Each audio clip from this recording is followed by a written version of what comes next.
Hi, so I haven't made videos in a while, and I was really compelled to make one, because for the past month or so, I had been non-stop playing Tears of the Kingdom, and I think the only reason I stopped was because I don't want to finish it. I don't want that experience to be over, because it has been transformative. And that sounds crazy, but like, you gotta understand the context I'm coming at this from. Like, I have all these games here to illustrate a point about this one single game. I have the, like, okay, let me start being coherent. So when I was a kid, I remember getting Breath of the Wild and not having any expectations for it because I had heard the game was good. I had heard people giving it like 10s, but I wasn't really a Zelda fan. I had played Ocarina of Time, I'd played the original, and they never really interested me. Like, it's weird. I thought I had to like them because they were Zelda games and everyone liked them, but I just did not enjoy playing them at all. I don't even think I've beaten another Zelda fully ever besides these two. Because when I did play Breath of the Wild, it was like something clicked in me that day. Like, that was a canon event. There's a timeline where I played Breath of the Wild, and then there's another where I bought Switch, and I became horribly suicidal. Like, Breath of the Wild really changed the way I viewed games as a medium, and the way I viewed art in general, because this game is art, dude, literally. Like, it hits a certain nerve that I don't think any other open world game had ever hit, because I hadn't played another open world game besides this one, Minecraft. If I can get it out of the pile. Why is it stuck to Sonic, bro?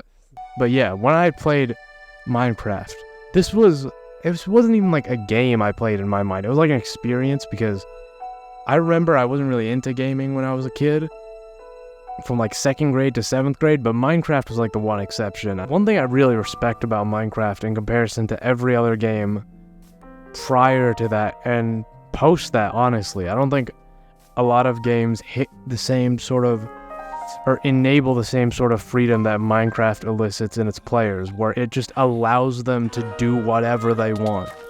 I think that's why it engaged me so much, because I had, like, the toys I played with were Legos, where you could build anything you want, and now it was in a game where I could do anything I wanted, and it just hits like a very specific part of my brain, you know what I mean?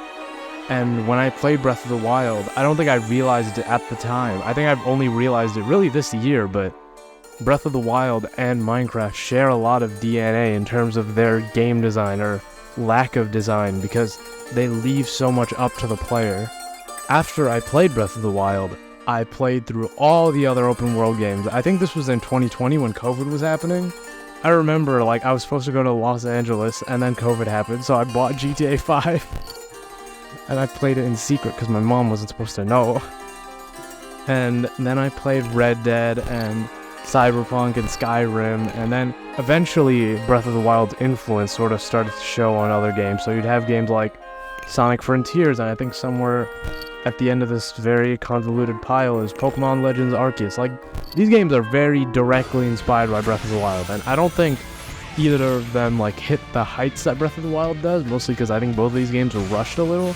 I mean, honestly, none of these games hit that sort of height, which is weird because they're all like critically, okay, well, like, Cyberpunk isn't critically praised. You've got to be fucking kidding me. But Skyrim, Red Dead, no other game really captured the same feeling that Breath of the Wild did. I can think of maybe one exception, and that's Metal Gear Solid 5, which I don't have physically, and that's just because that game also provides like a similar sort of free feeling in terms of like how you approach different scenarios. Tears of the Kingdom, when it finally did come out, and I had all these expectations and all this hype, I'd been thinking about a sequel to Breath of the Wild almost daily. Like, it was borderline obsession. And when it finally came out, and it proved to me that they had, that, like, Nintendo knew what they had. They didn't compromise their vision. They didn't intentionally make the game more accessible or more modern, if that makes sense. Like, they limited the amount of restrictions they put on the player.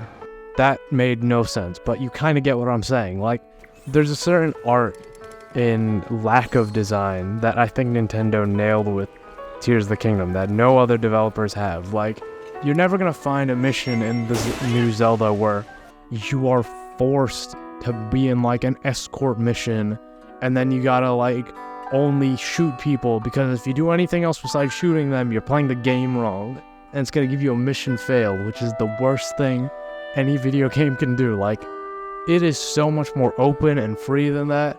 And I think it also helps that this game is a sequel, which we don't really get that often in video games, like open world sequels that take place in the same world without them feeling lazy. What I thought would be my biggest issue with this game is the fact that they're reusing the old Hyrule. Ended up being one of my biggest praises, because it doesn't feel like the same place. Like, it feels so much more developed. There's stuff everywhere. Like, everywhere you go is gonna have something. I mean, I'm 150 hours in, and I'm starting to feel that emptiness, but like, I was playing this game non-stop and quick. Like, I was marathoning through some of this stuff. And, I mean, I remember I finished the entire main story minus the last quest because I don't want to finish this game. I'm keeping this game at, like, right before the end.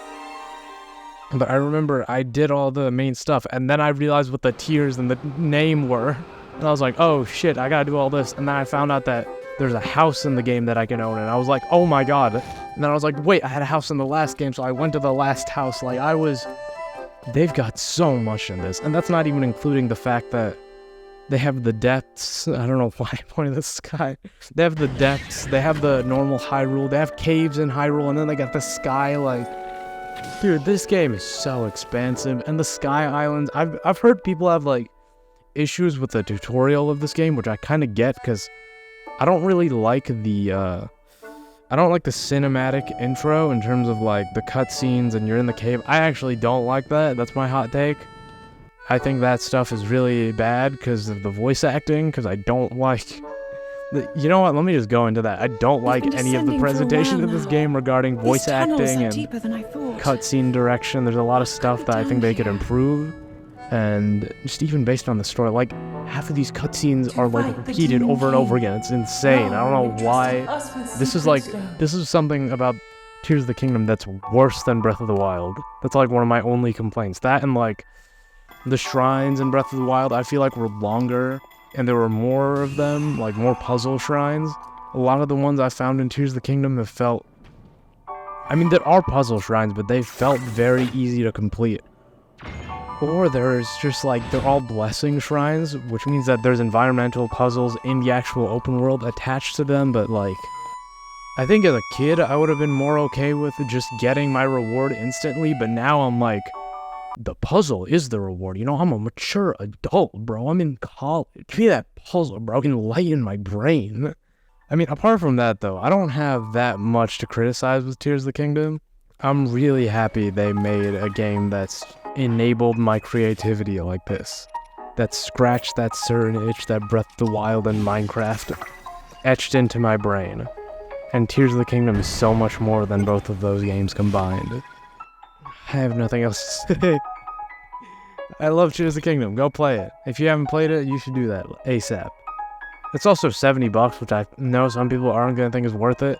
And I also do think if you are going to play Tears of the Kingdom, you should definitely play Breath of the Wild first. I don't know why I'm saying this, like, anyone who's watching this video hasn't played either of these, but, like, if you haven't, please play Breath of the Wild. Like, I will give you a copy. No, I won't. That's a lie, but I'd highly encourage you to play Breath of the Wild and then Tears of the Kingdom, because I don't think you're going to appreciate... It's like watching Empire Strikes Back before you watch the original Star Wars. It's pretty insane. Like, they really did it. They made a good-ass game.